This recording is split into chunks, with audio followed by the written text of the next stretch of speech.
Guys नमस्ते, कैसे आप सब। आई होप आप सभी अच्छे होंगे। तो अब हम जा रहे हैं आज वेदू की दादी के गांव। कहाँ जा रहे हैं वेदू? दादी के गांव। हाँ, तो बस हमारा पूरा तैयार हो गया है, पूरी पैकिंग वेकिंग हो चुकी है। वेद के पापा ने भी बैग टंगा लिए है। तो बस अब हम निकलेंगे ही, अब थोड़ी देर में ही निकलेंगे। मैंने पूरी पैकिंग तो हो ही गई है ऑलमोस्ट, तो बस हम निकलने ही वाले हैं। तो गाइस हम निकल चुके हैं, मुल्ताई से निकल चुके हैं। हम लोग कहाँ से निकल चुके हैं वेदू? मुल्ताई से निकल चुके हैं, क्योंकि हम रहते मुल्ताई में है। तो जस्ट अभी निकले ही है, तो हम जा रहे हैं। हम कहाँ रहते हैं आपको आप बताओ, हम कहाँ रहते हैं? आज हम इनको नहीं, तो मैं बताती हूँ आपको कि हम वैसे रहने वाले प्रॉपरली बालाघाट से हैं, पर हम अभी यहाँ मुल्ताई में रहते हैं। तो बहुत दिन हो गए घर नहीं गए थे, इसलिए अब घर जा रहे हैं। तो ऐसे ही आप हमारे साथ बने रहिए। तो आपको बताएंगे, हम पहले छिंदवाड़ा जाएंगे, फिर छिंदवाड़ा से सिवनी, फिर सिवनी से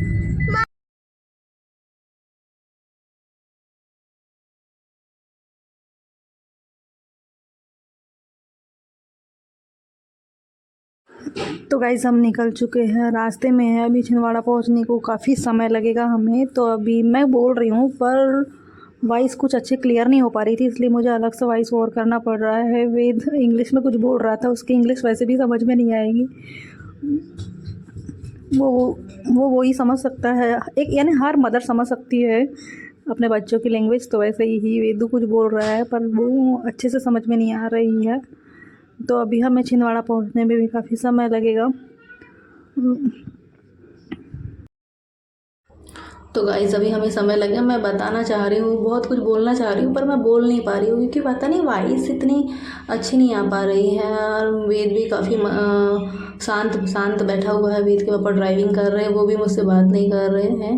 मैं उनको बोल रही हूँ बोलो बोलो बोलो, तो भी वो मुझसे बात नहीं कर रहे हैं। मैं क्या ही करूँ, इसलिए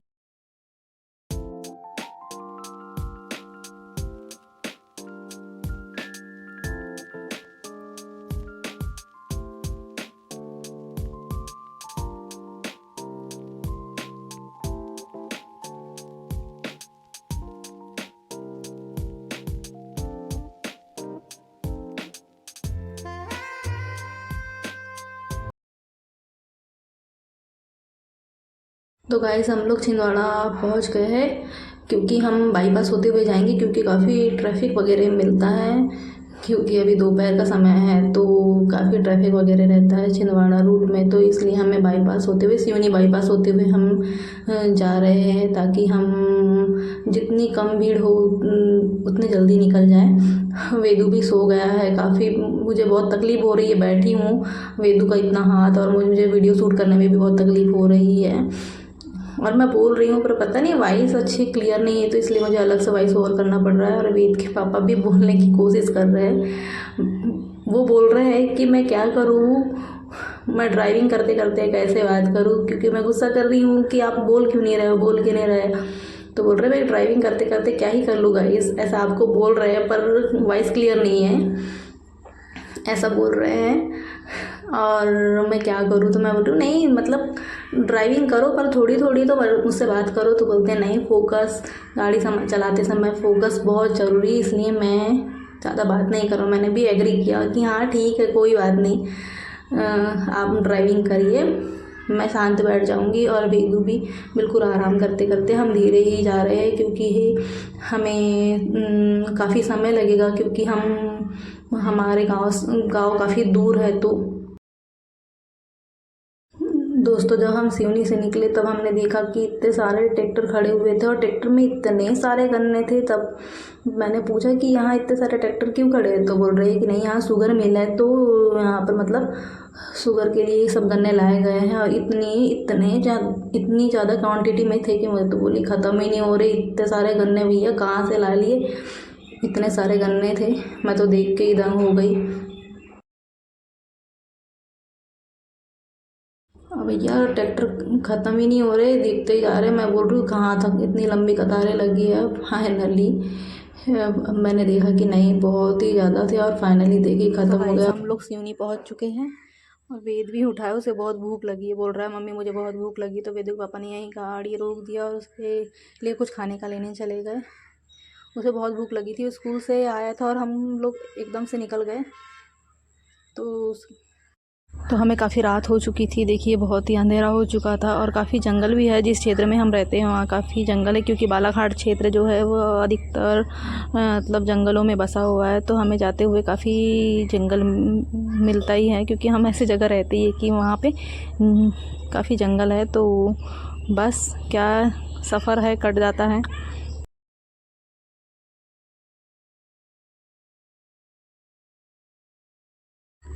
तो गाइस हम पहुंच गए हैं अपने शहर कटंगी तहसील में पहुंच गए हैं। अब यहाँ से भी थोड़ा दूर और रहते हैं, गांव जो है वो अंदर है, पर जो हमारी तहसील है वो कटंगी है, जो बालाघाट से भी काफ़ी, बालाघाट भी यहाँ से काफ़ी दूर है। पर हम अपने क्षेत्र में पहुँच के इतनी खुशी हुई।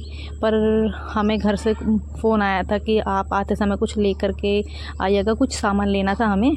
तो बस हमने गाड़ी रोक ली है और वेद के पापा को बोल दिया है कि जल्दी से गाड़ी रोको। देखिए यहाँ से मैं आपको दिखाती हूँ कि बालाघाट है यहाँ से 46 किलोमीटर है।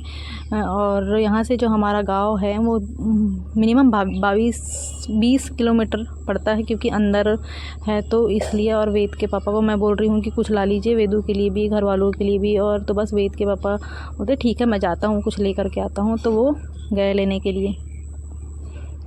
और उसके बाद में क्या, वेद को बोल रहा है कि चॉकलेट चाहिए, दादी चाहिए बोल रहा है। और मैं ये बता रही हूँ आप लोगों को कि हम जब भी घर जाते तो हमारा वेट कम होता है, सबसे ज़्यादा वेट वेदू का ही होता है। तो पूरे बार बार फ़ोन आ रहा है तुम कहाँ हो, कहाँ तक पहुँचे हो। तो सबसे ज़्यादा वेदू का इंतज़ार होगा। देखिएगा कि वेदू का वेलकम कैसे होता है, और वेद भी कितना एक्साइटेड रहता है सभी से मिलने के लिए।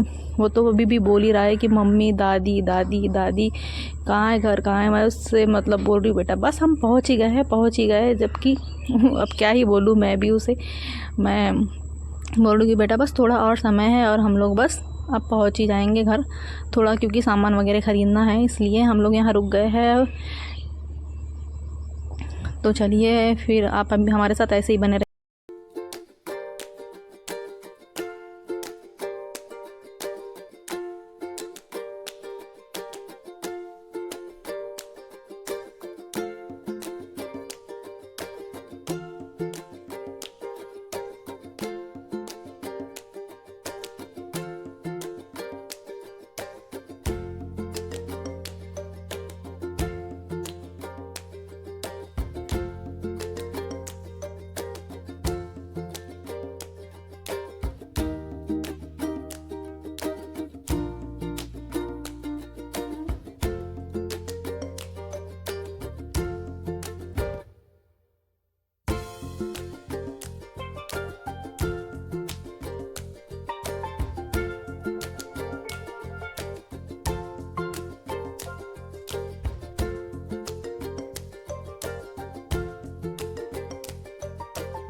बस हम पहुंच गए हैं घर। और तो बहुत खुशी हुई। तो बस अब मेरे पास रहेगा नहीं, तो बस हम लोग पहुंच चुके हैं। अब वो काफ़ी थक भी चुके हैं।